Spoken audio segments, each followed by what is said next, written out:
A profoundly moving story of family, history, and the meaning of home.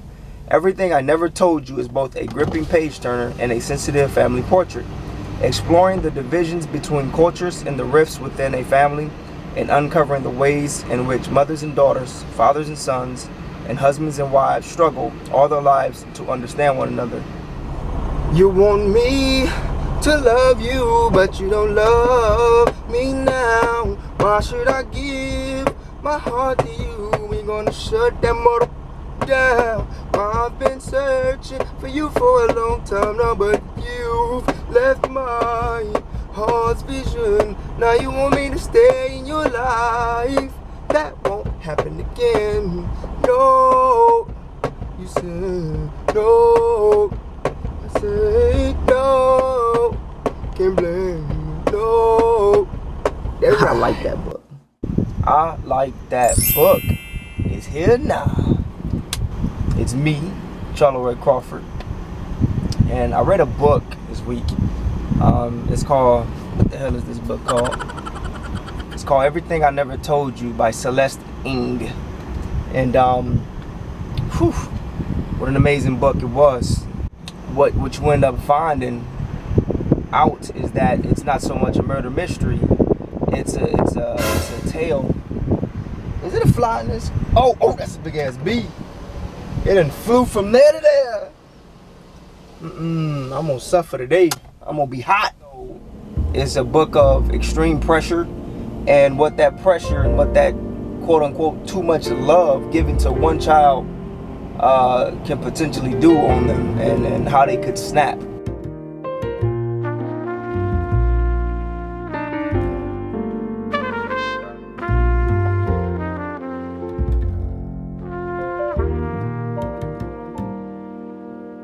I've been on the road, and here I go again.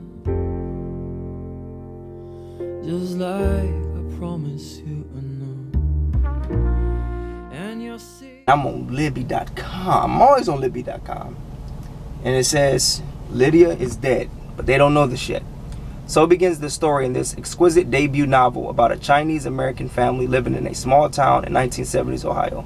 Lydia is the favorite child of Marilyn and James Lee, the middle daughter, a girl who inherited her mother's bright blue eyes and her father's jet black hair. Her parents are determined that Lydia will fulfill the dreams they were unable to pursue. In Marilyn's case, that her daughter become a doctor rather than a homemaker. In James's case, that Lydia be popular at school, a girl with a busy social life and the center of every party. When Lydia's body is found in the local lake, the delicate balancing act that has been keeping the Lee family together is destroyed, tumbling them into chaos. James, consumed by guilt, sets out on a reckless path that may destroy his marriage. Marilyn, devastated and vengeful, is determined to find a responsible party, no matter what the cost. Lydia's older brother, Nathan, is certain the neighborhood bad boy Jack is somehow involved.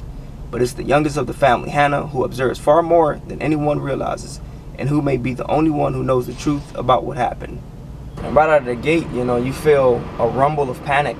You read the story as they figure out what's going on this morning, why it feels different. It's a rumble of panic, and not only do you get that in yourself, but you get that in a realistic way.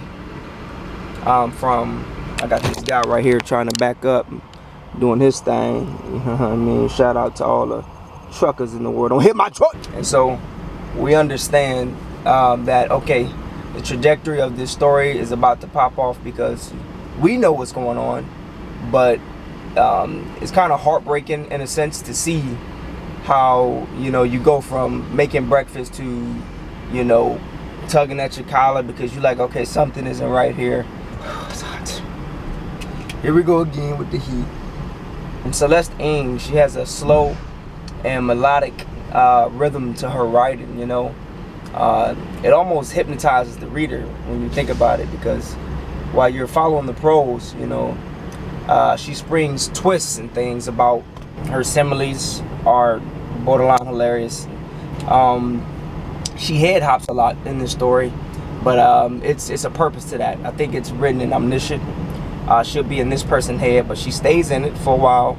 Every one of the POVs, their lives, secrets, and things like that. And and keys to understanding the story better, and we get them in clever ways. So it's important that we have those 4 POVs, because if we're just stuck in one, we ain't gonna get the key and pivotal things that this character saw that this character don't understand. At one point, you know, I was kind of in awe because you know, she knows when to throw in symbolism, where one thing that you see in a sentence, it means what it's supposed to mean on the surface, but then there's an underlying meaning. Like, for example, at one point, Marilyn, who is the mother, she throws a teacup to the ground and it shatters, and the way she puts it is you know, shards of china skitter you know, across the ground. And again, it's a Chinese family that after they lost their daughter, they're just in a world of trouble, and it's just dysfunctional from there on out. And you know what I mean, you can see like, oh, okay, I see what you did there, or did you mean to do that? And so sometimes good writing just blesses you. The setting was a small town Ohio. You know, everything is like a headliner, right, in a small town, which it can be, of course, insensitive and annoying, you know what I mean, especially a family that has lost a child. And I think that dynamic of putting too much pressure on your children is definitely another theme in this one. You can see how, you know, how siblings can have each other back, and how crucial that could be, because again, Lydia, just under the shadow, not under anybody's shadow, but just the pressure that her parents are putting on her to be just this amazing person. This truck is really, really loud. And so because her dad was never popular growing up, and he always wanted to fit in, him being the only Chinese person around for a very, very long time in his childhood, and of course his mother, who wants to be a doctor, you know what I mean, growing up, it's heavy. It's very, very heavy. It's sadness. This element of mystery, right? Of course, I was just waiting for someone to take charge, you know, and get the family back in order. But there was a ton of chaos. It was so dysfunctional, you know. I thought everybody was just gonna go crazy at the same time. They brought a lot of baggage into this family, and it just took one thing to snap for everything to come crumbling down in the way that it did. I enjoyed that we got a brief understanding of the characters before and during the panic, right, where we understand that Lydia is gone. You get to know these characters very well, and you come to care for them a whole hell of a lot. I like James and Marilyn intro to each other, right?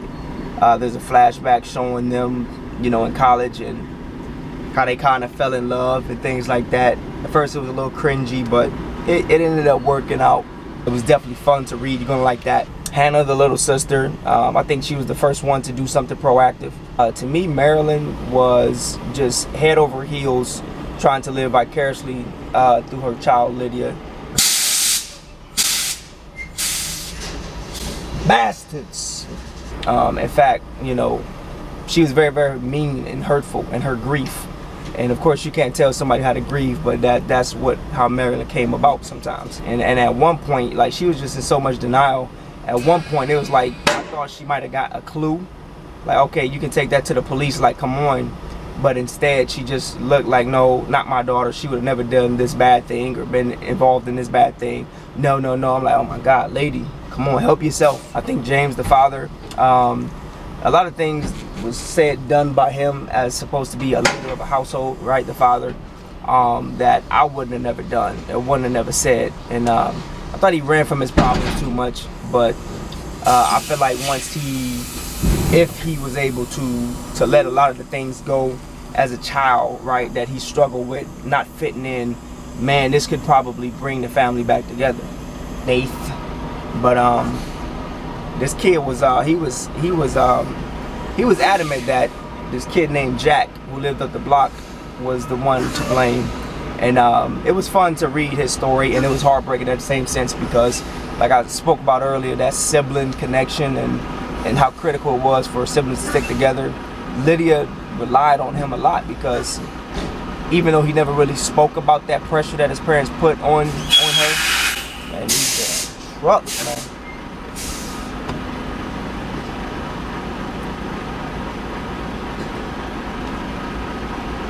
bro, what are you doing, bro? He would often, you know, send her a silent look or a silent smile and just let her know that, okay, I'm in this with you. He was in a lot of regret. He felt like, you know, he let her down and things like that. Hello. And then you come to find out, you know, Nathan, you know, think Jack has something to do with it. It might be something to that, but you also understand and you learn that, okay, it's a past between those two. Sometimes siblings know things about each other that the parents never would, you know what I mean? And that's important right there. And it's kind of a, you know, like a slap in the face, like a, you know, to parents, like, okay, you have to understand that, you know, your kids are going to be talking amongst each other. They're going to hold secrets from each other, and they're going to be things that you never really understood about your child. No matter what, no matter how close you are to them, you'll never really understand them fully, because like yourself, you have secrets yourself, right? And so a kid growing up is so hard, and the last thing they want to do is disappoint their kid, you know, their parents and things like that. So what can you do? What can we do as parents, right? But I'm always gonna go and carry me away. And I try to prove I could be good in my heart, but I'm always gonna go where they carry me away. They do. But I hear you cry just like you. I have a few takeaways just to, you know, in ending. I think the main one is it's amazing how invested a parent may think they are in their child's life, but know very little about what's really going on. And in fact, it's scary. Another one is kids, you know, you should never be afraid to stay in your lane, you know. Like I said, James was very ashamed of his parents working at their school when he was growing up. You know, the parents would have done better if they could, you know. Another one is, I think this is a message to parents, you know what I mean, in this video, because our precious children can be mysterious to us. How can we get through to them? And you have to figure that out as a parent. Do not put too much pressure on them. Don't neglect them, you know what I mean? It has to be a fine balance. Whatever foundational issues you suspect in your relationships, you know, you better get on them, because they're definitely going to come up, and you don't want, you know, a leaf to land on a camel's back, which breaks the whole back, right? The relationship. It could save your family. It could save your relationship if some tragedy does fall. And lastly, I think tomorrow is a very, very important word, and they hit on that as well.